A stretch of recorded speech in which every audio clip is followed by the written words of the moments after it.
Hi guys, welcome back to the channel. Thank you for your continued support. It really does mean a huge amount because trying to get this word spread to as many people as possible. And I've heard some really harrowing stories from you guys down in the comments about how you are being treated by the DWP. It really is awful. So thank you for everything like that. Thank you for sharing. The story I've got for you today doesn't make for very good reading. Not for those people who want to work, because if people who are taking benefits, disability benefits, but are waiting for operations, which are a lot of you out there from what I can see, and who want to work, this could be good for you, but it doesn't really tackle things in the right way. Let's have a look at the article and I'll show you what I mean. Okay, so he says sickness benefit claimants should look for work. Now he said he believes that people claiming long-term sickness benefits should be expected to look for work. He added that there would be hard cases and that the government and business should help those who may feel anxious about re-entering the workplace, but that the basic proposition that you should look for work is right. He said this to the BBC's Today programme, and he said, if we want to maintain support for the welfare state, then we will legislate to stop benefit fraud, do everything we can to tackle worklessness. He said, the basic proposition is that you should look for work is right. People need to look for work, but they also need support. That's why I've gone out to look at schemes where businesses are supporting people back into work from long-term sickness.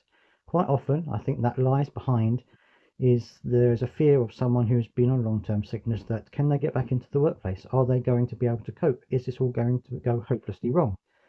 And there's talks about the increase since the pandemic of the increase in people who are sick, but then there are lots of people who have long COVID or who have had long-term health problems since COVID.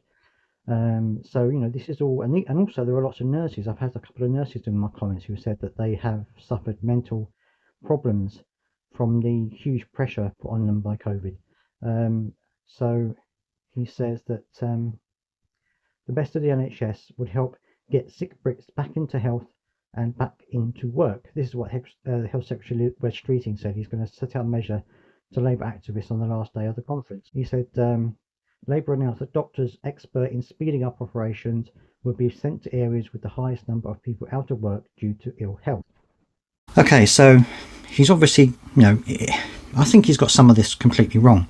He's of the idea that everyone who's claiming benefits, sick benefits, is just afraid to go to work, and that is not the case. If you look at my comments, there are lots of people out there who have had continued reassessments, continued harassment, continued delays in their claims because the DWP just doesn't believe that they're ill enough, even though they've got doctors' evidence and specialist evidence and all kinds of things like that.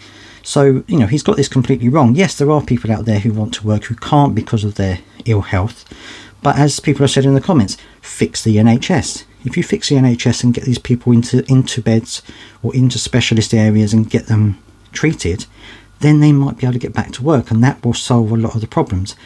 He's doing this the wrong way around. He's saying, there are people out there who should be looking for work if they're claiming benefits, claiming sickness benefits. Yes, but there are people out there who can't physically work.